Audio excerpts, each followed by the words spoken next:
President Obama is set to deliver a major address today on the Middle East, and in it he will defend new sanctions imposed against Syria and announce economic aid to Egypt and Tunisia. The president hopes the uprisings in the Arab world and the death of Osama bin Laden provide an opportunity to redefine the role of the United States in the Middle East. Senior White House correspondent Bill Plant has more. In a meeting with Jordan's King Abdullah, the president cited the push for freedom in the Arab world as a reason to reopen the peace talks. Despite the many changes, or perhaps because of the many changes that are taking place in the region, it's more vital than ever that both Israelis and Palestinians find a way to get back to the table. Robert Dannon of the Council on Foreign Relations says there's only one way that will happen. It's only the United States that can bring them to the table. Mr. Obama meets with Israeli Prime Minister Netanyahu on Friday. The Arab Spring, the demand of people across North Africa and the Middle East for democracy, has not improved America's image. A new Pew Global poll shows Arab and Muslim views of the U.S. are more negative than 1 year ago. One major reason, the view that the United States has helped some nations trying to overthrow dictators, but turned away from others, like Bahrain, where it has an interest in the status quo. I think there's a great deal of disappointment in the region right now amongst Arabs and Israelis because the United States has espoused a number of principles but has not really advanced them on the ground. The flashpoint for Arab anger, as in these marches on Israel's border over the weekend, remains the Palestinian issue. The two Palestinian factions are now united and may ask the United Nations to recognize them as a state, making negotiations with Israel even less likely. That was Bill Plant reporting. For more now, we are joined by Daniel Levy. He is a senior fellow at the New America Foundation. Thanks for being with us. Well, we have just learned this morning that Al-Qaeda has released a new tape from Osama bin Laden where he is praising the uprisings in the Middle East. Is this what should we make of all of this? In truth, yeah, really rather little. Okay. I think he's yesterday's guy, not only in as much as he's no longer amongst the living, but I think in the Arab world, in the Muslim world, they had moved on. I don't think anyone's going to be very impressed, certainly not the democracy activists themselves, that Osama bin Laden is trying to wrap his arms around them. I think that will have very little resonance. It's like when the Iranian regime tried to say, hey, yes, you're following our example, and the people on the ground are saying, not so fast, no, we're not. Well, President Obama is actually wanting other countries to embrace this democracy and, in fact, providing aid to those who do. But when it comes to those who are not as excited about the change and, in fact, are going against these anti-government protesters, he's clamping down. And for Syria, for example, is putting sanctions against countries like that. What kind of effect will this have? First of all, I think encouraging what has happened and trying to help it get to the next level in Egypt, in Tunisia, which are really the places that have gone furthest, is an important thing to do. Both countries are facing very harsh economic environments, and the Egyptians, I think, will rightfully be appreciative of this help. On the other hand, people aren't going to forget too quickly that when Mubarak, the old dictator, was in power, America was providing $2 billion in annual assistance to Egypt. So I don't think the lesson that, if you do the right thing, we'll be with you, is necessarily going to sink in quite so quickly. I think they'll be looking for other signs. Well, but on the flip side, what will sanctions against Syria, what kind of effect will that have?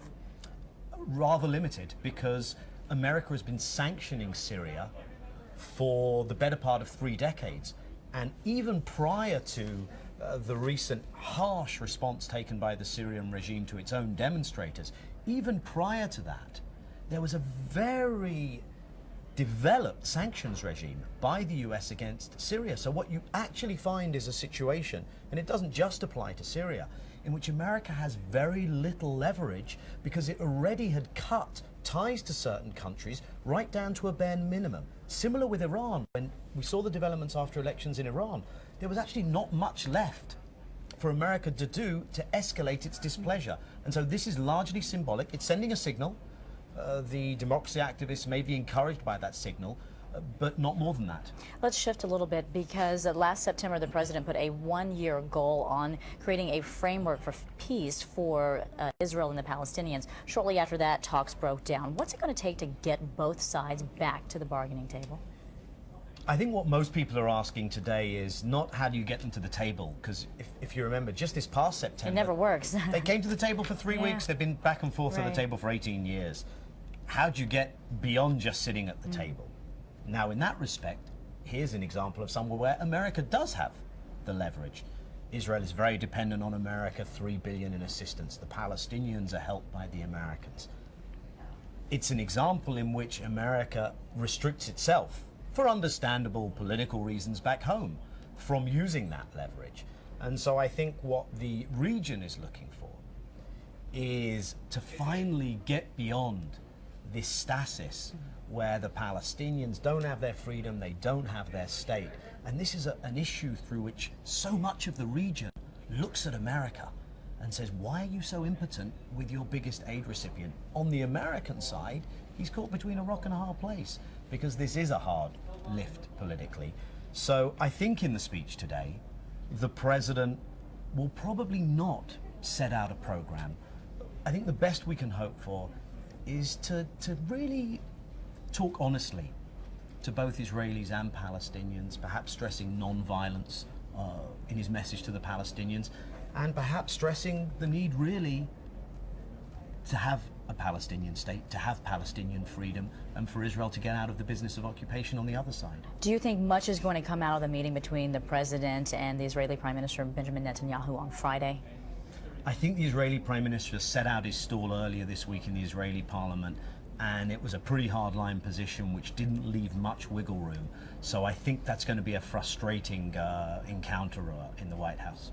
Last weekend, more than a dozen people were killed in protests along 3 of Israel's borders. This was well orchestrated. It was created on Facebook so that they could get people together to mobilize. Are we going to see more uprisings like this? I do think that the Palestinians look around, and non-violent civil disobedience wouldn't be new to the Palestinians, but I think it would be taking this to a new level.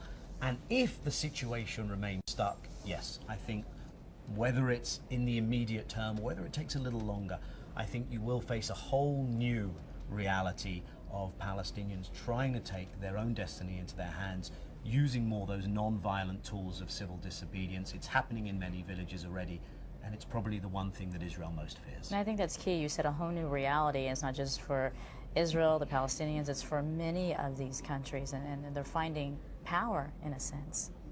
They are. America should be supportive of those democratic developments. America should respect people's choices back in the region. Maybe America should acknowledge its past missteps. But there's one other thing that I think the American public needs to understand. America's not omnipotent. You can't click your finger or send your troops to every trouble spot in the world and have it change. Well, a lot of Americans might say we can't afford to do that either. Absolutely. So, Daniel Levy, as always, we appreciate your insight. Thank you. Thank you so much with the New America Foundation.